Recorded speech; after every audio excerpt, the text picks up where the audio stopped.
স্ত্রী রুকওয়াত ডালে দেয়, তাহলে ওই ক্ষেত্রে শরীয়ত বলছে, পবিত্র কোরআন বলছে তোমাদের সঙ্গে দুশমনি করা হলো, তোমাদের সঙ্গে দুশমনি করা হলো।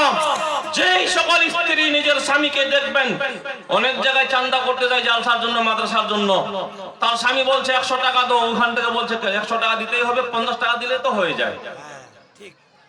মেয়েরা বলছে, স্বামী বলছে 100 টাকা দাও, বলছে 50 টাকা 20 টাকা দিলে তো হয়ে যায়। চিন্তা করো, কোরআন এই জন্য বলে তোমার স্ত্রী, তোমার আওলাদ, তোমার দুশমন, সে দুশমন থেকে বাঁচো। কেন বলা হয়েছে?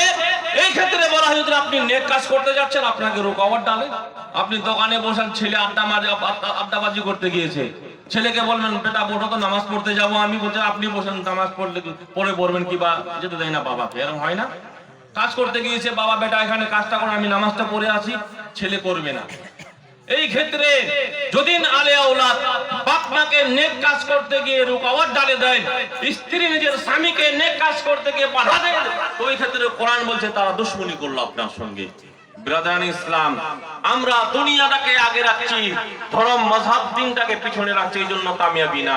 পবিত্র কোরআনটাকে আল্লাহ পাক বলেছেন কামিয়াবি ওই ব্যক্তি যিনি পবিত্রতা ইখতিয়ার করে আল্লাহর নামের জিকির করে নামাজ কায়েম করলেন।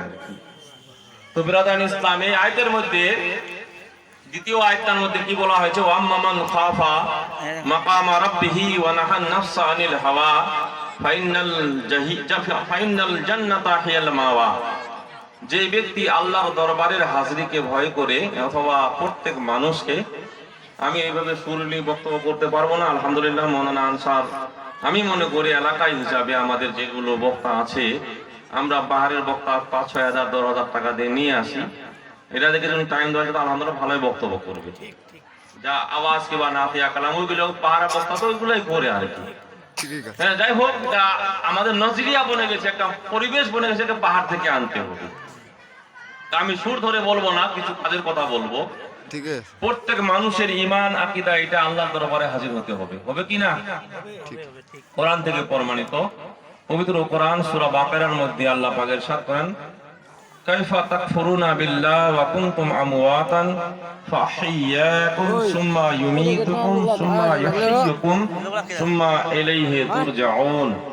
তুমি কেমন করে খোদার অস্বীকার করতেছো, মুর্দা অবস্থায় ছিলেন, তোমাকে জীবিত করা হয়েছে, ফির তোমাকে মৃত্যু দান করা হবে, মরার পরে আল্লাহ পাক সুম্মা ইউহয়িকুম, ফির তোমাকে জীবিত করা হবে, সুম্মা ইলাইহি তুরজাউন, ফির তোমাকে আল্লাহর দরবারে লড়তে হবে, আল্লাহর দরবারে হাজির হতে হবে।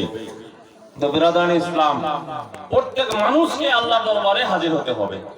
এখন চলে আসি বর্তমান যুগে মানুষ ধন সম্পত্তি, যারা প্রপার্টি ওয়ালা, যারা ব্যবসা বাণিজ্য, যারা ডবল শোরুম খুলে বসেছে, তারা কি করে দেখবেন কতগুলো শোরুমে কি করা হয়, কর্মচারী নাই ওখানে।